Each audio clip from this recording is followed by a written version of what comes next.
शुरू की बात है, जो हम कुछ भी नहीं जानते थे। क्षुल्लक दीक्षा हुए 2-3 महीने हुए थे। आज का दिन वो है जब मुझे गुरु का आशीर्वाद मिला था। अभी मैं बोला था ना, 10 जनवरी 1980 नैना के क्षेत्र में। और सुबह में अभी इस समय केशवन चल रहे थे सबके, दोपहर में दीक्षा थी। मैं आचार्य की बात जाना नहीं, एक दिन रहा बस। परसों आया था, कल रहा और आज दीक्षा हो गई थी।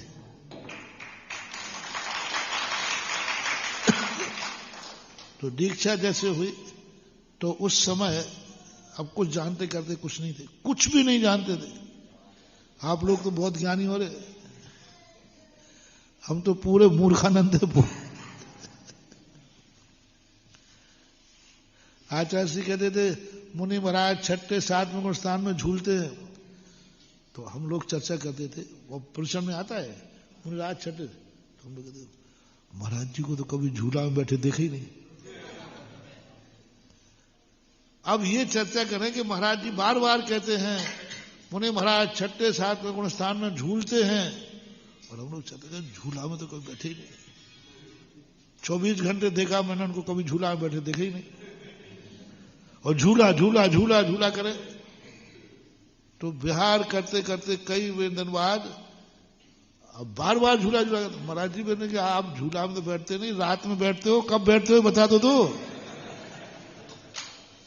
तो मतलब क्या है तुम लोग? वो झूला क्या है? अच्छा झूला नहीं जानते? मुनि महाराज छठे 7वें गुण स्थान में आते रहते हैं, नीचे नहीं आते। अच्छा ये झूला है। अब समझ लो मैं कितना मूर्ख था। गुरु महाराज ने कितनी मेहनत की होगी ऐसे मूर्ख के साथ। जिसको यही पता नहीं कि छठा 7वां गुण स्थान क्या होता है, जिसको यही पता नहीं है कि क्षुल्लक दीक्षा क्या होती है, जिसको यही पता नहीं कि गुण स्थान क्या होते हैं। अब ऐसे मूर्ख को पढ़ाने के लिए गुरु ने कितनी मेहनत की होगी, आप अंदाज लगाओ। मैं ही जानता हूं मेरे गुरु ने मेरे लिए कितनी मेहनत की है। बहुत, दिन भर सुबह से शाम तक एक ही काम। सुबह 5:30 बजे से शुरू हो जाती थी पढ़ाई, 9 बजे तक चलती थी। आचार्य प्रवचन प्रतिदिन तो करते नहीं थे, रविवार के रविवार होता था। 9 बजे तक, और 9 बजे के बाद सीधे शुद्धि को उठ जाते थे। फिर 1:30 बजे से चलता था, 4, 4:30 बजे चर्चा। दिन रात एक किया है गुरु महाराज ने, तब आज मैं तुम्हारे सामने 2 शब्द बोल पा रहा हूं।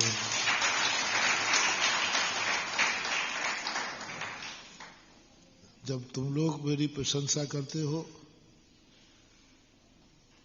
कि महाराज आप कितने ज्ञानी हैं, तुरंत उत्तर दे देते हैं। मैं तुरंत गुरु महाराज को नमोस्तु करता हूं। भगवान देखो, इस मूर्ख को ज्ञानी कह रहे हैं, इनको पता ही नहीं है कि इस मूर्ख को ज्ञानी किसने बनाया। कितनी मेहनत। मैं तो कह रहा कुछ भी नहीं, तुम लोग बहुत जानते हो, बहुत कुछ जानते हो तुम लोग। हम लोग कुछ भी नहीं जानते थे, फिर भी गुरु ने मेहनत कर करके इतना दिया। अब ऐसे ही बैठे थे, मुक्तागिरी जा रहे थे, क्षुल्लक दीक्षा हुई थी। मैंने कहा आचार्य जी आप लोगों के मोक्ष मार्ग में, अभी मोक्ष मार्ग अपना है ये भी नहीं, मोक्ष मार्ग में कैसी नीतियां हैं? संसार के घरों में तो ऐसा है कि बच्चे लोग पहले भोजन करते हैं। बोलो भैया, पहले सबसे पहले तुम्हारे घर में कौन सा करता है? बच्चे लोग, और बड़े लोग।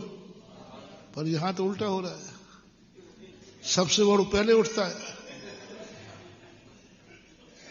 फिर सेकंड ब्रह्मचारी को तो बेचारे को बाद में कोई आ जाए, बैठो भी महाराज को पड़गा लौट के भी आ सकते हैं। वो प्रसंग इसलिए आया कि एक दिन महाराजों का पड़गानो ब्रह्मचारी किसी ने पूछा ही नहीं। वो मंदिर में बैठे थे, 12 बजे आचार्य लोग क्यों भाई क्यों बैठे हो? बोले अभी कोई लेने नहीं आया। महाराष्ट्र की तरफ बिहार हो रहा था। तो आचार्य ने कहा अब 12 बज गए हैं, उपवास ही ले लो। अरे मैंने कहा ये तो खाने का इंतजाम तो कर नहीं रहा।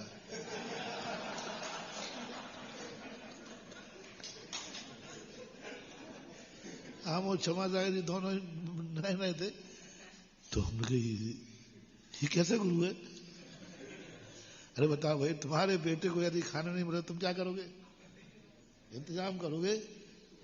श्रावक से कहे अरे क्या बात है, देखो ब्रह्मचारी लोग भूखे बैठे, तुम लोग बुलाया नहीं? उनसे नहीं कहा, हम लोगों से कहते थे कि कह दो श्रावकों से ब्रह्मचारी, न श्रावकों से कहा ना हमसे कहा। ये और कहते अब उपवास ही ले लो, अब क्या बैठे हो? अरे मैंने कहा ये तो खतरनाक गुरु है, ये कोई इंतजाम करने वाला नहीं है। तो फिर शाम जैसे सामायिक से उठे तो हम लोगों ने प्रश्न कर दिया कि आचार्य होना चाहिए उल्टा। पहले सही नीति तो यही है, बताओ भाई आपके घरों में बताओ, बड़े पहले खा ले में छोटे बाद में मरे, अच्छा है क्या? घरों की बात बताओ, घरों में क्या नियम है? यहां भी यही होना चाहिए, पहले ब्रह्मचारी फिर बाद में छुल्लक जी उठे, फिर एलक जी उठे, फिर आरिका माता उठे, फिर मुनिराज उठे, लास्ट में आचार्य महाराज को उठना चाहिए। आचार्य की अच्छा ये बात है तो कल से उठ जाए। फिर आचार्य ने समझाया कि वो संसार मोह मार्ग है, ये पूज्य मार्ग है। ये मोक्ष मोह मार्ग है और ये पूज्य मार्ग है।